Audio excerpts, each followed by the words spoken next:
नमस्कार। आकाशवाणी की अखिल भारतीय सांस्कृतिक पत्रिका संस्कृति भारती में आपका स्वागत है। मैं हूं नवोदिता। इतिहास की कुछ घटनाएं समय के साथ धुंधली नहीं पड़ती, वो पीढ़ियों की चेतना में एक स्थायी प्रतिध्वनि बन जाती हैं।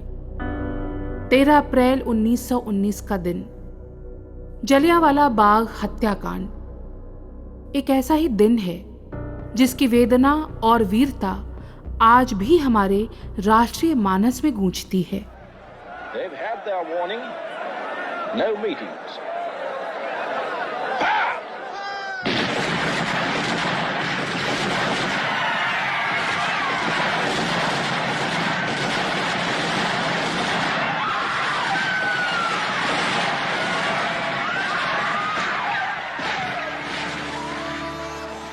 वो स्थल जो कभी बैसाखी के उल्लास का साक्षी था, अचानक इतिहास के सबसे भीषण अत्याचारों में से एक का प्रतीक बन गया। निहत्थी भीड़ पर जनरल रेजिनाल्ड डायर के आदेश पर अंधाधुंध गोलियां चलाई गईं। आधिकारिक आंकड़े भले सीमित हों, पर उस दिन की चीखें, कुएं में कूदते लोग और गोलियों से छलनी दीवारें, ये सब उस त्रासदी की सजीव गवाही देते हैं। ये घटना भारतीय स्वतंत्रता संग्राम के लिए एक निर्णायक मोड़ बनी। महात्मा गांधी ने असहयोग आंदोलन का आह्वान किया और देशव्यापी प्रतिरोध को एक नई दिशा मिली।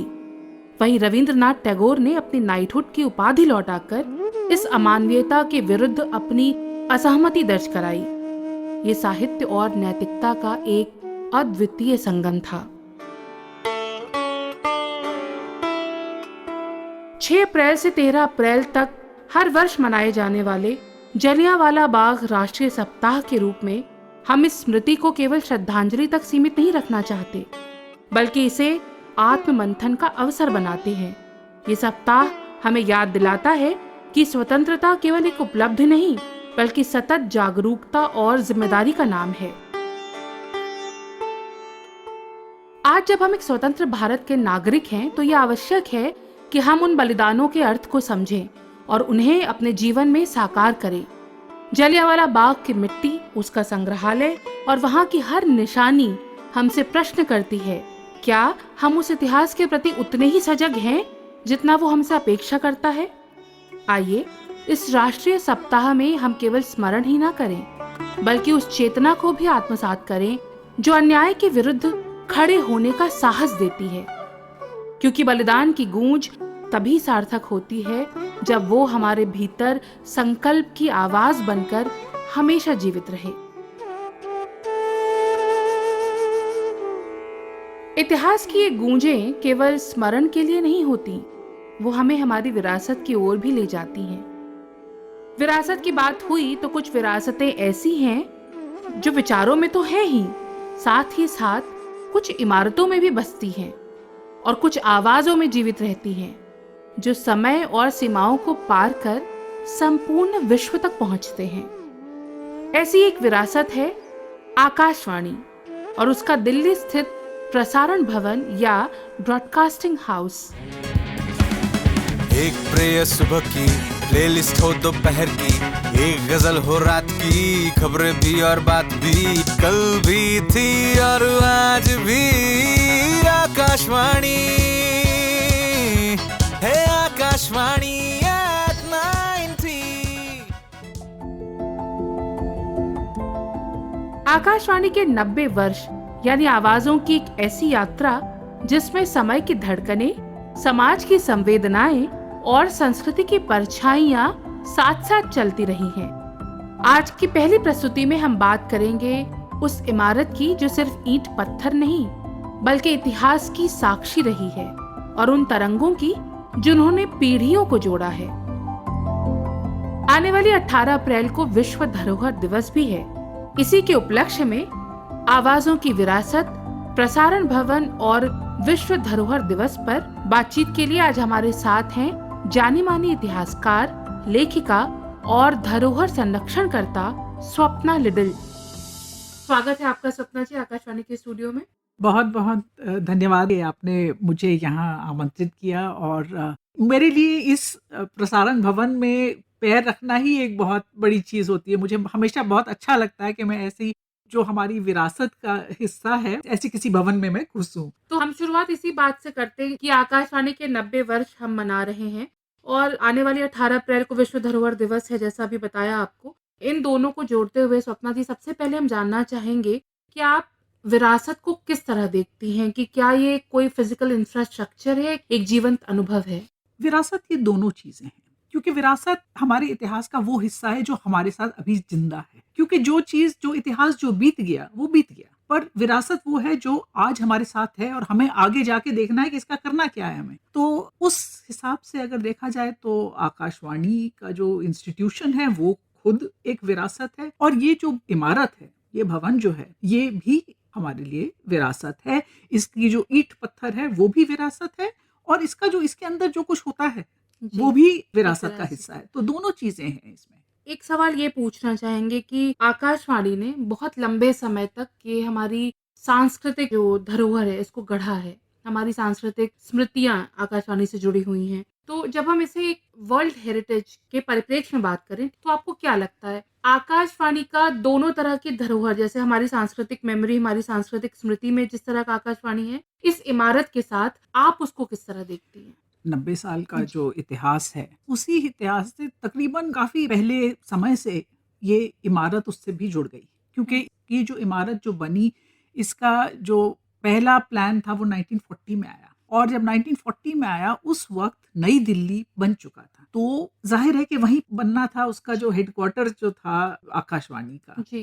तो उधर ही एक इमारत बननी थी। और मैं ये बता दूं आपके श्रोताओं को कि 9,30,000 रुपए का सैंक्शन हुआ था उस वक्त। और सबसे दिलचस्प बात यह है कि उन्होंने ये सोचा कि इमारत बिल्कुल मॉडर्न स्टाइल में बननी चाहिए। अगर आप देखें तो नई दिल्ली की जो बाकी इमारतें हैं, चाहे वो कनॉट प्लेस हो, चाहे वो उस वक्त जो बना हुआ राष्ट्रपति भवन जिसको हम कहते हैं, गवर्नमेंट हाउस और सेक्रेटेरिएट वगैरह, वो थोड़े से पुराने स्टाइल के थे। ये जो प्रसारण भवन, ब्रॉडकास्टिंग हाउस जिसको कहते थे, जी। वो जो बना वो बिल्कुल मॉडर्न स्टाइल में बना, जो उस टाइम के लिए बिल्कुल मॉडर्न स्टाइल था, जो कि आर्ट डेको हम उसको कहते हैं। ये आर्ट डेको स्टाइल में बना है, और जो यहाँ पे आ चुके हैं या जिन्होंने तस्वीरें देखी हों वो जानते हैं कि ये इसको बिल्कुल जैसे कि रिकॉर्डिंग स्पूल्स होते हैं, जी। उसके स्टाइल में बना हुआ है वहाँ पर। उसका स्टाइल बिल्कुल आर्ट डेको है।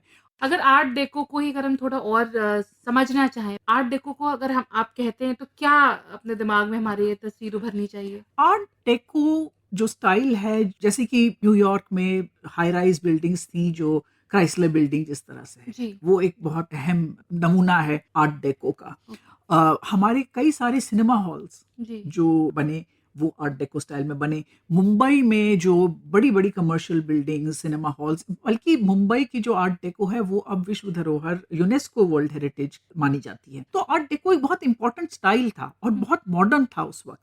इसकी खास बात क्या थी? खास बात इसकी ऐसी थी कि इसका स्टाइल थोड़ा सा गोलाई, उसमें थोड़ी सी क्लीन लाइंस, बहुत अच्छा। ज्यादा उसमें ऑर्नामेंटेशन नहीं होगा, बहुत ज्यादा उसमें नक्काशी नहीं होगी, जी। बिल्कुल स्ट्रेट और सिंपल, और थोड़ी सी गोलाई देकर उस टाइप से मतलब वो हर स्टाइल। लिहाज से जी हाँ, मॉडर्न। बिल्कुल मॉडर्न था उस समय। तो आपको ये देखना चाहिए कि उस वक्त रेडियो भी एक खास मॉडर्न ही चीज थी, और बिल्कुल। खास तौर पे पब्लिक रेडियो एक मॉडर्न इंस्टीट्यूशन था, मॉडर्न कॉन्सेप्ट था।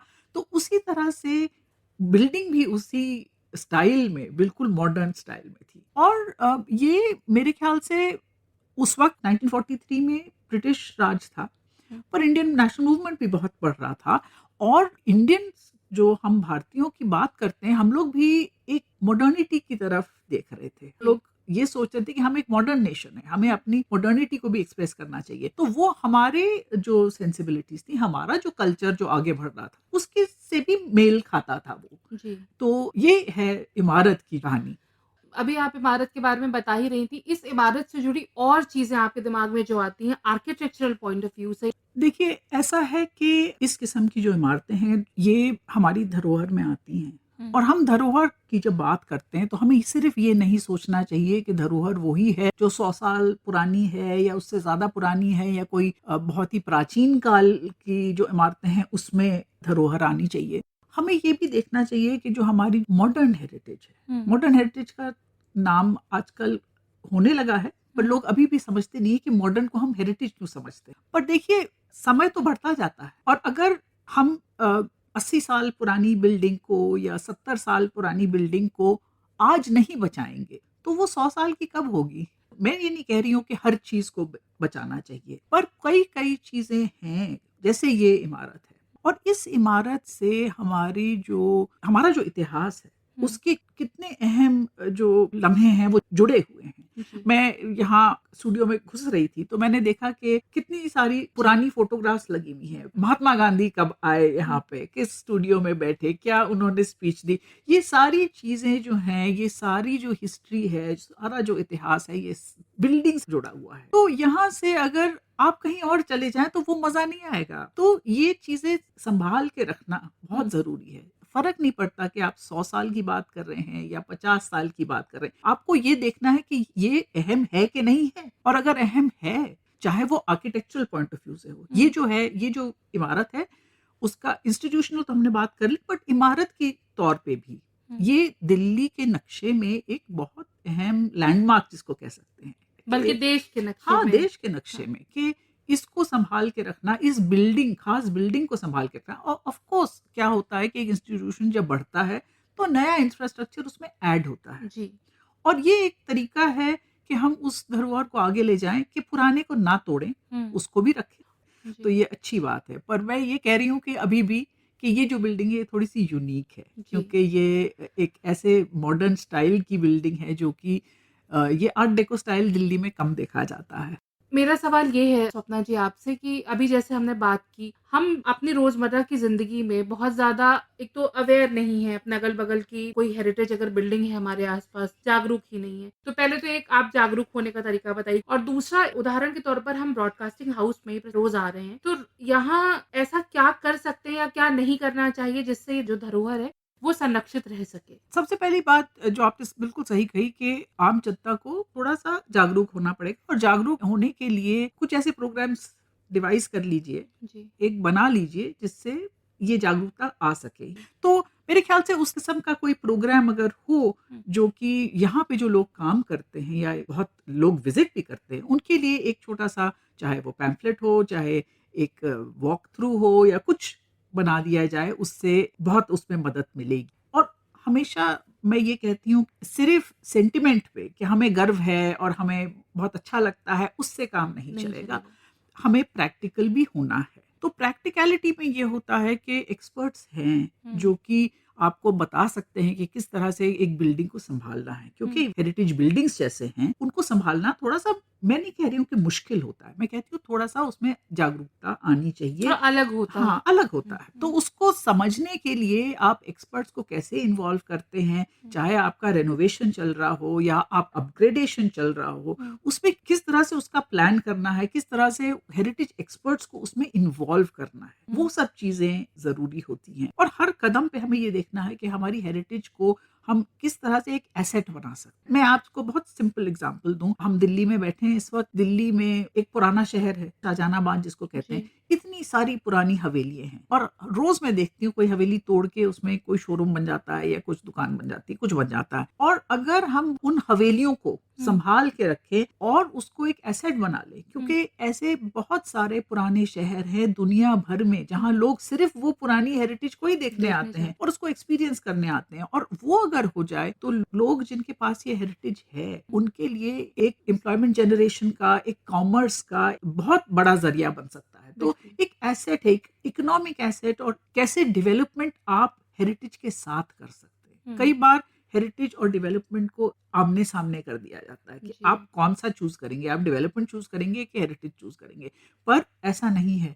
हेरिटेज ही डेवलपमेंट का जरिया बन सकती है, वो सोचना बहुत है। अच्छी बात आपने कही। आप खुद एक हिस्टोरियन हैं और आप संरक्षण में भी काम करती हैं, तो ऐसी कोई खास स्मृति है इस प्रसारण भवन से जुड़ी? मेरा एक और शौक है, मैं पुरानी फोटोज, पुराने स्केचेस वगैरह हैं वो काफी मैं कलेक्ट करती हूँ, और अक्सर मैं छोटी छोटी दुकानें भी होती हैं जो ये पुरानी फोटोज वगैरह बेचती हैं, और मैं जाके अक्सर उनमें ढूंढती रहती हूँ। और मैंने देखा है कि दिल्ली की इमारतें अगर देखी जाए तो ये है कि कुतुब मीनार, इंडिया गेट और लाल किला, इस तरह की बिल्डिंग्स की कई फोटोज मिलती हैं, पर मुझे हैरानी होती है कि कितनी सारी इस बिल्डिंग की भी दिखती, पुरानी फोटोज कितने लोग लिया करते थे उस समय कि अभी तक बची हुई हैं वो। वाकई में ये कहूंगी कि जब हम दिल्ली की हेरिटेज की बात करते हैं ना, तो उससे एक बहुत अच्छा अंदाजा लग जाता है कि कितनी पुरानी जो इमेजेस हैं जो पॉपुलर कल्चर में आपको दिखेंगी, उसमें ब्रॉडकास्टिंग हाउस का कितना बड़ा रोल है। आपकी बात से भी याद आया, यहाँ के इसी प्रसारण भवन में जो सेकंड फ्लोर पर समन्वय अनुभाग है, जिसे हम कोऑर्डिनेशन सेक्शन कहते हैं, वहाँ एक तस्वीर ब्लैक एंड व्हाइट में लगी है इसी ब्रॉडकास्टिंग हाउस की, जिसपे यूनियन जैक अभी लगा हुआ है।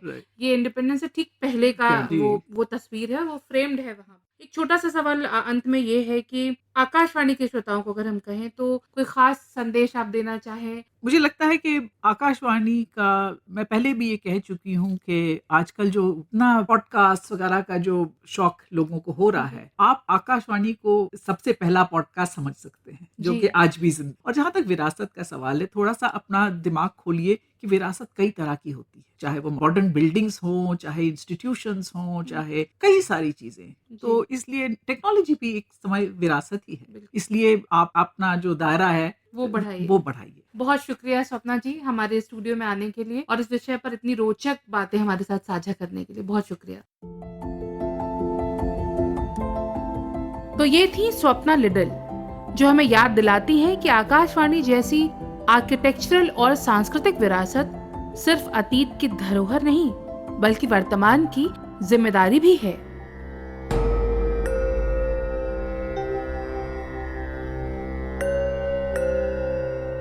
जिस सांस्कृतिक चेतना की बात अभी हमने की, उसी चेतना और ज्ञान की परंपरा में नालंदा विश्वविद्यालय केवल एक शिक्षा का केंद्र नहीं था, बल्कि चिंतन और संवाद का वैश्विक सेतु था। और इसी चिंतन को आधुनिक दृष्टि से समझने और समाज में स्थापित करने का काम किया था डॉक्टर भीमराव अंबेडकर ने। बुद्धं शरणं गच्छामि। ये लघु वृत्तचित्र उसी यात्रा की कहानी है। विहारों से विश्व तक, नालंदा, बौद्ध चिंतन और अंबेडकर। इतिहास के धूल भरे पन्नों को पलटें तो एक नाम धधकते स्वर्ण अक्षरों में उभरता है, नालंदा। ये महज ईंटों और पत्थरों का ढेर नहीं था, ये भारत की वो वैचारिक अग्नि थी जिसने अज्ञानता के अंधियारे के बीच रोशनी जगाई। हजारों साल पहले नालंदा के विहारों में जो मशाल जली थी, वो थी तर्क की, विवेक की और महाकरुणा की। सदियों बाद उसी मशाल की लौ को आधुनिक युग के महामानव डॉक्टर भीमराव अंबेडकर ने स्वयं के लिए चुना। नालंदा का अगाध ज्ञान, बुद्ध का अष्टांगिक मार्ग और बाबा साहेब का अडिग संकल्प, ये अलग अलग कालखंड की कहानियां नहीं, बल्कि एक ही शाश्वत विचार की अविरल धारा है। नालंदा सिर्फ एक विश्वविद्यालय नहीं, एक जीवित प्रयोगशाला थी, जहां बुद्ध के चित्त विज्ञान को पढ़ाया जाता था। बुद्ध का मार्ग मान्यता का नहीं, अनुभव का मार्ग था। इसी वैज्ञानिक नजरिए को बाबा साहेब अंबेडकर ने आधुनिक भारत के लिए अनिवार्य माना। पर आखिर नालंदा का ये प्राचीन दर्शन आज के दौर में कितना प्रासंगिक है, सुनिए प्रोफेसर कावेरी गिल को। जब हम नालंदा की बात करते हैं 5th to 12th century, world की great universities, European, western comes after Nalanda. Nalanda है क्या? Of course, it is buildings, archaeology, it is history, yes. But Nalanda is also living the science of the mind, philosophy of the mind, and how we can evolve our mind. This is, I would say, the heart of what is Nalanda. And that is a living thing that India has and India has maintained. Nalanda की जो knowledge है, living knowledge और practice, this is a great treasure for India. तो मैं कहूँगी कि this notion of ना universal ethics and out of universal ethics में से जो सब पैरामीटर्स में से कंपैशन या करुणा, वो भी हमारे कंट्री से जुड़ा हुआ है बहुत बहुत टाइम से। और दूसरा मैं कहूँगी कि नॉन वायलेंस, इसका ये मतलब नहीं non harm to others, but actually trying to benefit them.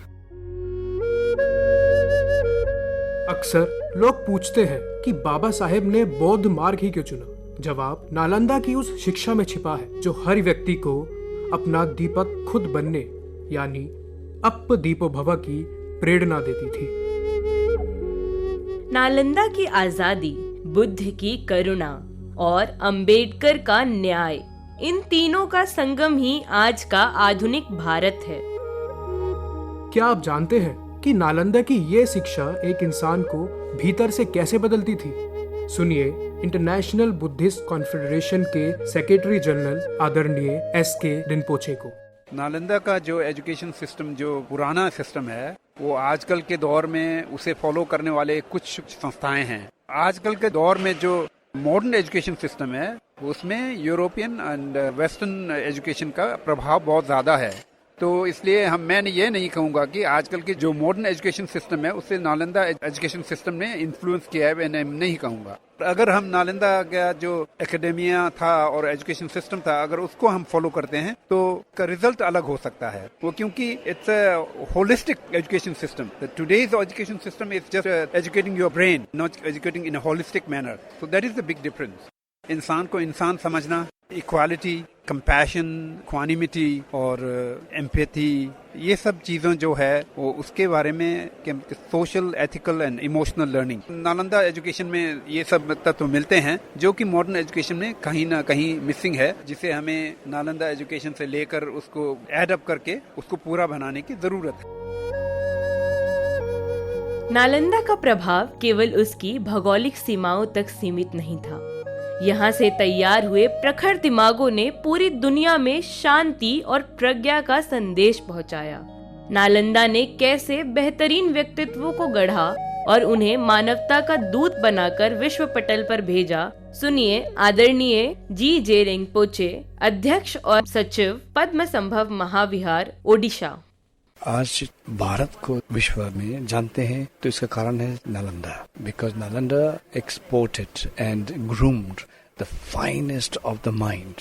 ना जो फिलोसॉफी है और कोई और साइंसेस भी है वहाँ जब आते हैं, जैसे कि मेडिसिन है, जैसे एस्ट्रोलॉजी है, so they produce the finest student that India has ever produced and they were the ambassadors to the world and that is what brought India to the world, and we are rightfully called the guru of the world. Yeah, we can take several things from the Buddhism. One thing is truly understanding the reality that we are all, interdependent, interrelated to each other. So our own health and happiness depends very much on others' contribution, others' factors.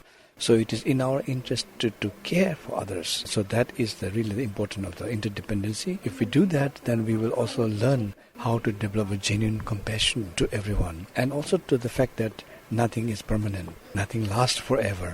Today we are here, but not forever. So when we are still here, short time, it is in our best interest to take care of each other.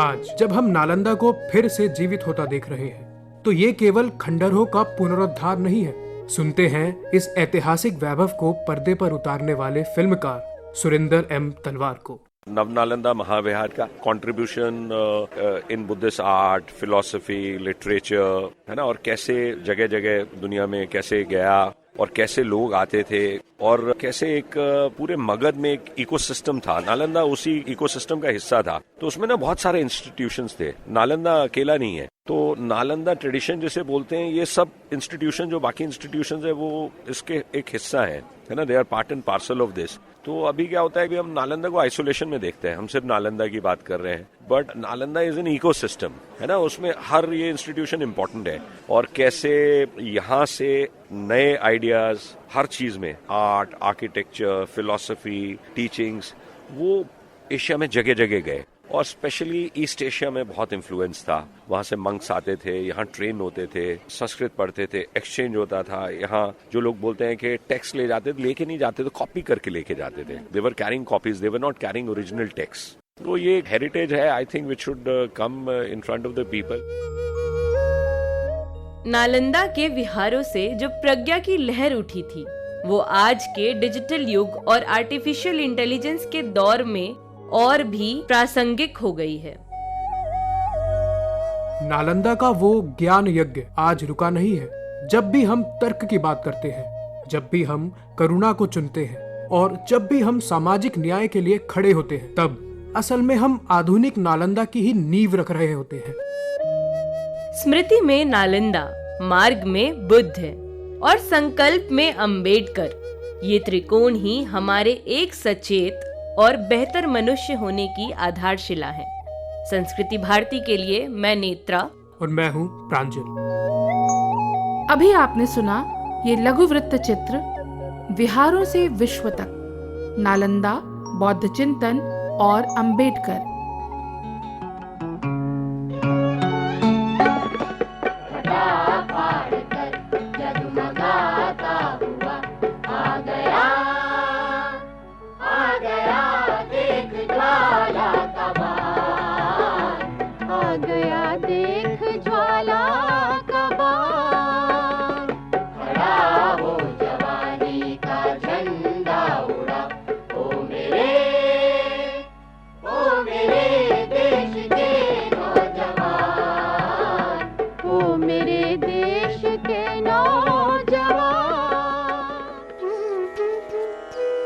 इतिहास, विरासत और सृजन, इन सब के बीच कुछ विशेष दिन हमें प्रेरणा के ऐसे बिंदु देते हैं जहां स्मरण और संकल्प एक साथ जुड़ जाते हैं। ऐसा ही है बाबू कुंवर सिंह विजय उत्सव दिवस।